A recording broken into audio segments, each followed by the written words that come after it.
Should the Cowboys trade Tony Romo? I think the Cowboys, you talked about Jerry Jones earlier in the show. I think Jerry, general manager, GM, king of all Cowboy Nation, I think he's got to look at his team and say, what can I do to really make a run? What can I do to put my team? And I always felt like when you started the season, you had to make 10 moves that really would enhance your football team during the year as you go forward. And some of them the fans wouldn't know, put a guy on a practice squad that you thought was for the next year. But I think at this point in as he looks at his team, he looks at the landscape of the National Football League, he's got to take emotion, he's got to take personality, and he's got to take ego out of the decision. And he's got to say, what can I do what's best for my team today and tomorrow? And I think dealing with the Tony Romo issue now is the best thing to do because he's going to turn this team over to Dak Prescott. There's no doubt about that in my mind.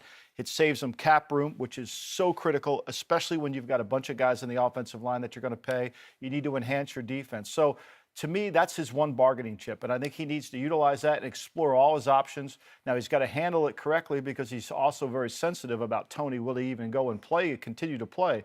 But he's got to face the reality. It's coming right down the road where he's got to look at him as a cap number and what he's hitting for it. I think he needs to be proactive and take that because these opportunities don't come along very long. You got a chance to go to the Super Bowl. You got a chance to win the East. You got a chance to advance to the playoff. You got to beat Seattle. You got to beat Minnesota. And you got to figure out, what do I need to do to my team to beat those teams? That's what the brilliance of was Al Davis. Mm-hmm. Al Davis always talked about, what do I have to do to beat the teams to get to the Super Bowl? And I think Jerry needs to have that conversation right now. And I think he needs to do it and use Romo as a chip to perhaps do it. For me, I'll go even one step further. I think he should call Miami up. I think he should see, is Cameron Wake available? Can I trade for a pass rusher? Whatever it is, because most of the time now, the Jets 1-5, these teams that are out of it, they have free agents, okay? You have free agents, and they are going to lose them anyway. So why not trade them? Now, most of the NFL says, we don't want to. Why would we trade for a guy who's a free agent? Belichick goes the other way. I'll trade for a guy who's going to be a free agent because you know what? If he plays good, I'll get a compensatory pick. Akeem Ayers, Jonathan Casillas, that's what we did in 2014. So you could trade for a guy who's going to be a free agent, and you end up, say you trade a third round for him. You're going to get that third round pick back if you don't utilize it in compensatory. Right. So to me, Jerry needs to really hunker in. Don't go hunting.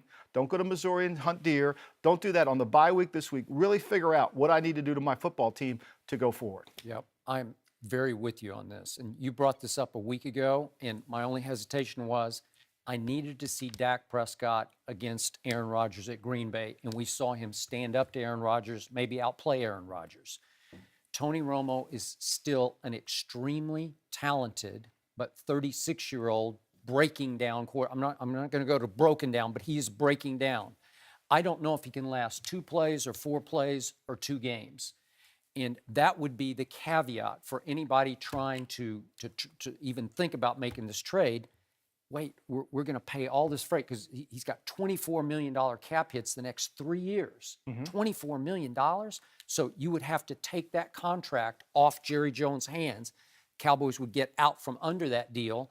And yet, if you hit the lottery with Tony Romo, let's say the Jets, they're desperate for a quarterback.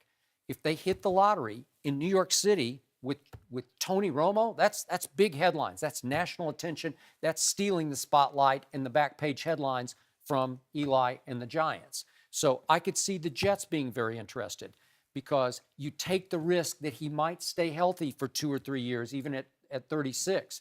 I'm not willing to take that risk given the cap hit because I believe in Dak Prescott. I think they have come to believe the body of work is big enough now that you say, okay, close your eyes. You're still uncovered with the backup quarterback because I'm no fan of Mark Sanchez's. So you could fall back into the Tony Romo trap where last year they couldn't win a game without Tony Romo. They won 1, obviously. But in this case, it's time to undo what you did with Tony Romo because it's a godsend. It's like, thank you. The heavens opened. You have an opportunity now with the trade deadline 1 day after the Philly game, after the bye. They're playing on Sunday night at home, that you could close this deal. So I'm with you. You can't seek the deal. You have to let the deal come to you. But I would take, in this case, I would take somebody just taking the contract off my hands. It's an NBA type deal. You want, this is really more of a trade for cap room. I don't even care what you get back for him. Right. Again, you're getting back cap room. That'd be gravy. Yeah. It's going to be very hard to jettison, for Jerry Jones to jettison what he believes is his third son, Tony Romo.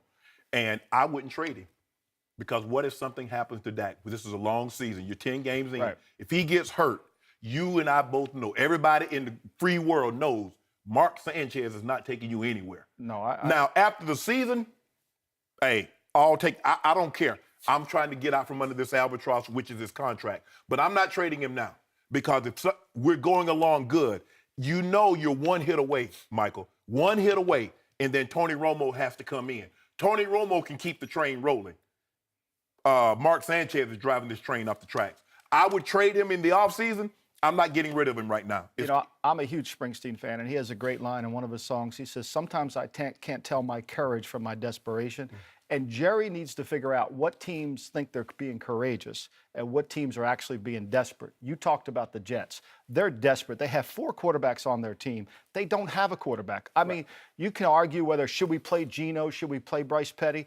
I'm just telling you here right now, when you have 4 quarterbacks, you don't have one. If any one of those guys played good in practice, they would be the starting quarterback. What Todd Bowles is saying by going back to Ryan Fitzpatrick is, I don't have a quarterback.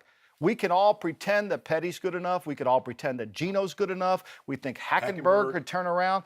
The reality of it is you have 4 players on your roster. You don't have a quarterback. So they are a desperate team. They're not a courageous team. So maybe you could. They have they have situation. Their stadium, look at their stadium. Their suites, all that stuff would go away with Tony Romo. It would just fly away. He would fill up the stadium. It would take the back page. What Woody Johnson wants to do all the time is take it away from the Giants. He does. He wants to do it all the time. So they are a desperate team, not a courageous team. And I think that's where you have to take advantage of people. Miami has to liquidate. They're going to have to get rid of some of the. Cameron Wake is a nice story in Miami. He's 34 years old, I think. Yeah, coming off Achilles injury. Coming up with Achilles, he makes over $7 million this year. You're not going to be on the team next year.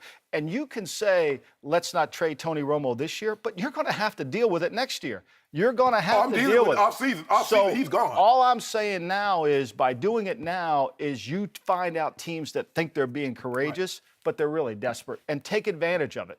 You look at the Broncos last year, what they had with Peyton Manning. Now, let's just say for the sake of argument, they trade Brock Osweiler. Peyton gets hurt. Now what do? You asking Trevor Siemian, you're asking you to try to find somebody. But if you to put Brock in there, look, it's one of Belichick's anything. It's why he never signed a quarterback when they got all those guys hurt.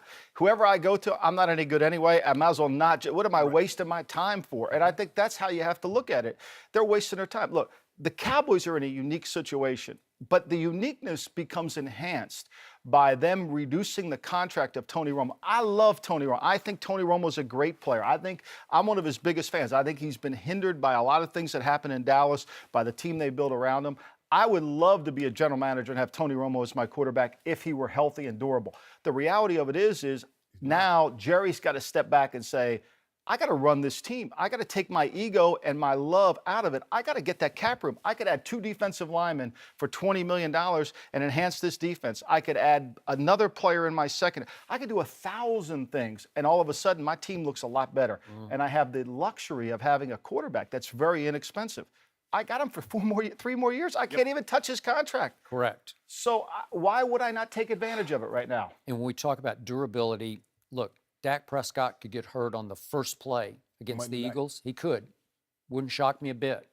But he looks stout to me. He's big-boned. He's built with some strength to him. He gets down and slides quickly when he takes off running. He's not a runner. He's not running nearly as much as he did at Mississippi State because he's not that quick or fast. He's just mobile. He's effectively mobile. That's but he's not running to run. He's running to throw the. He's running. He's looking to throw the football. Yes.